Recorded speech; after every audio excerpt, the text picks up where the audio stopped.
Hi everyone, my name is Chloe, and in this short video, I will be teaching you pathos and catharsis. I'm going to give you the dictionary definition for both and break it down so it becomes easier for you to understand.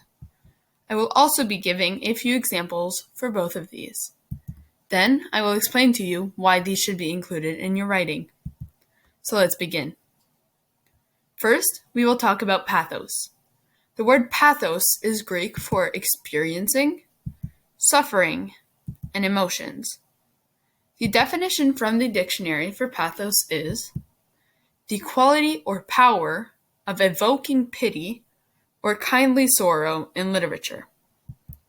A simpler way to explain this would be that pathos is when readers feel bad for the character. When you feel bad for a character and what is happening to them, you are experiencing pathos.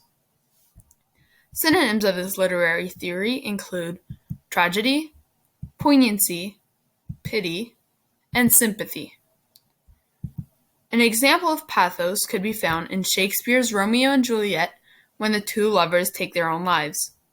At this point in the play, the reader should have developed a certain attachment to the characters, so they feel sad that their lives had to end in this tragic way.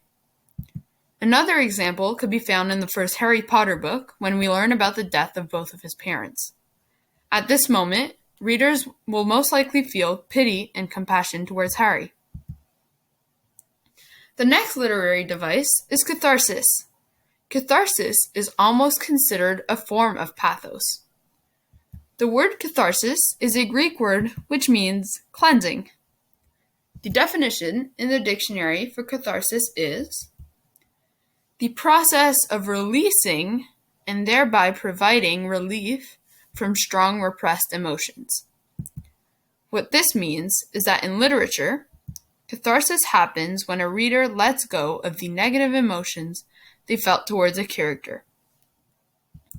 Synonyms of catharsis are cleansing, purification, freeing, and releasing. Catharsis can be compared to feelings we experience in our daily lives, such as leaving a stressful job interview, finishing an oral presentation, or burning your schoolwork at the end of the year. An example of catharsis that is found in many pieces of literature is when a villain is captured and the readers are now relieved of the anger they felt towards him. It is a moment where the audience will be freed of a lot of contained stress, anger, and even sadness. Another less evident form of catharsis that is found even more often is when characters escape an intense situation. As soon as the characters escape, readers are no longer nervous for the safety of those involved. At this point, you might all be wondering why these literary theories are relevant. Well, learning about and how to use pathos and catharsis will help you write more interesting texts since you will be able to interact with your readers' feelings. To include these in your text, you need to explain the character's emotions. By explaining the character's emotions, readers will be able to recognize and understand the emotions that they are feeling.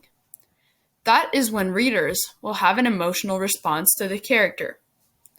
Your text will be far more engaging for your readers and will make them want to keep reading even more. Finally, pathos happens when you feel sympathy or compassion for a character. And catharsis is when you release negative emotions. Using these in your writing will help it become more interesting for your audience because they will be able to feel emotions towards your characters. Hopefully, you all will be able to use pathos and catharsis in your material. Thank you so much for listening.